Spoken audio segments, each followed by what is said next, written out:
Now we want to go to the Supreme Court, where oral arguments were heard in a case with some pretty far-reaching implications for same-sex couples and free speech rights. The justices heard arguments in a case involving a wedding website designer who's challenging Colorado's anti-discrimination law and its requirement that she provide services for same-sex couples or face a fine.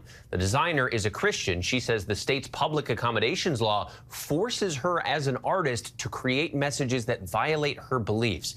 ABC News contributor and law professor at Cardozo School of Law, Kate Shaw, joins me now to break the case down. Kate, we saw in the discussion the conservative majority on the Supreme Court does appear to be pretty sympathetic towards this website designer, but also maybe a little bit wary about the ramifications of a more broad ruling in her favor. So what are both sides of the coin here?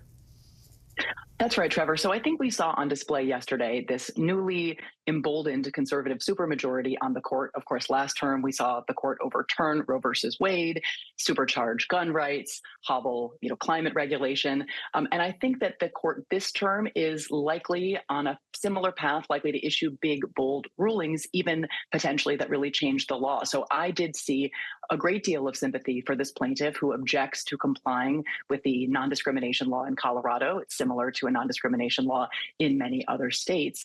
And I think it's right that she is almost certain to win, but you're also right, Trevor, that it matters a lot how she wins. So in some ways, this is a narrow dispute. She says, I am a creator, I'm an artist, and just individuals who are artists can't be compelled to produce art with which we deeply disagree or to which we deeply object. So in some ways, if you could carve out just artists and suggest that the anti-discrimination laws apply to them in different ways, that might somehow narrow the reach of this holding. But of course, it's difficult to figure out where to draw that line.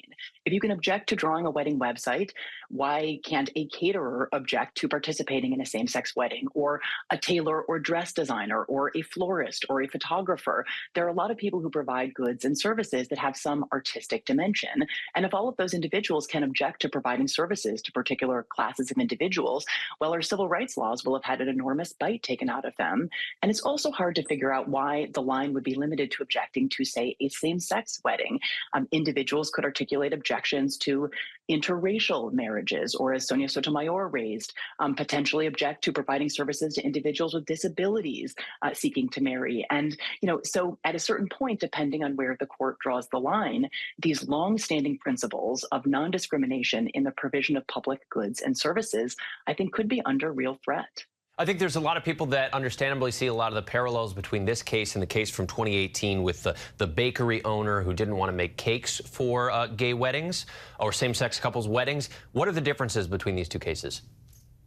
They're very similar cases, Trevor. The court just basically took an off-ramp in 2018 because there were some proceedings below that the court sort of looked at and said, well, we see an anti-religious bias that was on display, and so we're not going to resolve these big questions of the applicability of this law to this baker who objects to providing a cake to a same-sex couple. So I do think they're very similar. I mean, I guess I would say one distinction is that in the Masterpiece Cake Shop, that's the 2018 case, there was an actual couple that was denied service by this baker who didn't want to provide a wedding cake for them.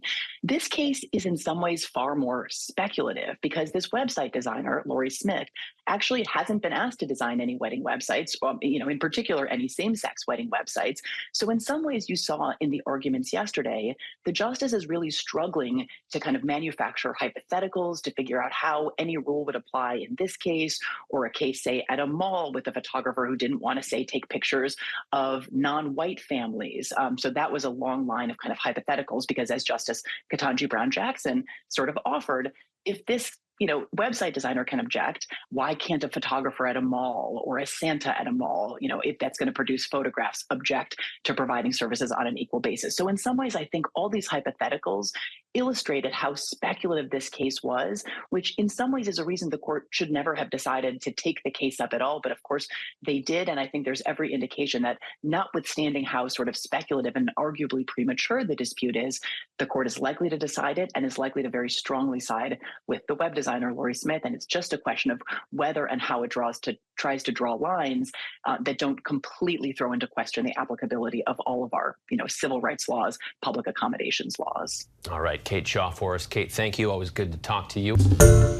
Hi, everyone. George Stephanopoulos here. Thanks for checking out the ABC News YouTube channel. If you'd like to get more videos, show highlights, and watch live event coverage, click on the right over here to subscribe to our channel. And don't forget to download the ABC News app for breaking news alerts. Thanks for watching.